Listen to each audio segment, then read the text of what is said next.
Welcome to Smart Remarks, where the one good thing about the Obamacare rollout is with all the other problems, you don't hear about death panels anymore.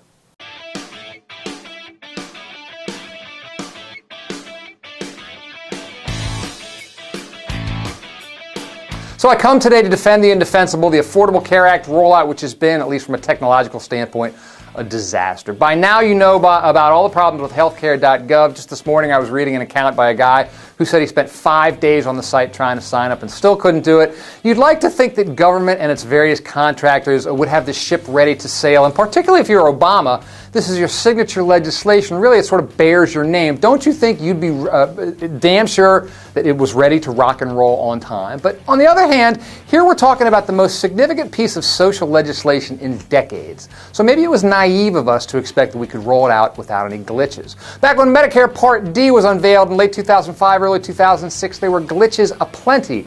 But see, as this was Bush-era legislation, we had Republicans falling over themselves to tell us that, well, sure, there's some problems, but it'll all work out in the end. It'll be just fine. If you go back even further and look at the rollout for Medicare and Social Security, there were all sorts of problems. It's basically impossible to roll out game-changing social legislation without glitches. Now, maybe things won't get fixed. Maybe Obamacare will continue to falter, and ultimately it'll be seen as a huge flameout. But right now, it's too early to make that call. Conservatives, of course, have been making that call, focusing on the technical problems as well as other things like the fact that Obama had said that if you liked your health care plan, you'd be able to keep it. That's turned out to be not exactly true because there's a lot of people who had plans that didn't meet the minimum coverage requirements. They're going to be forced to upgrade and maybe pay a little more. There's people who are going to see their premiums rise, but there's also been reports of people who are going to see their premiums fall. Which of these realities or narratives will win out in the end?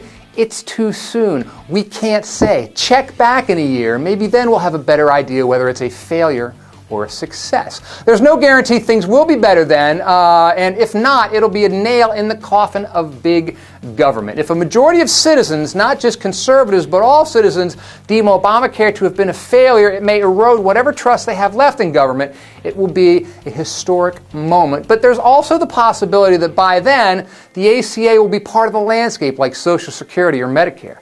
That seems to me to be a conservative's biggest nightmare. The ACA is emblematic of how liberal technocrats govern. It was complexity is a feature, not a bug. This was supposed to be a scenario in which everybody would win, consumers would win, insurance companies would win, healthcare providers would win. It stems from this idea that liberals can craft legislation that can solve any problem so long as the legislation is crafted just so. The ACA ultimately puts that notion to the test. And to the extent that I hope it succeeds, it's because I do believe that people have a right to health care. I do believe in the moral argument for this, which is that in the most affluent nation on the face of the earth, how is it that we're going to let people go without health care? But in recent years, I've also become dubious of this notion that government can solve any and all problems.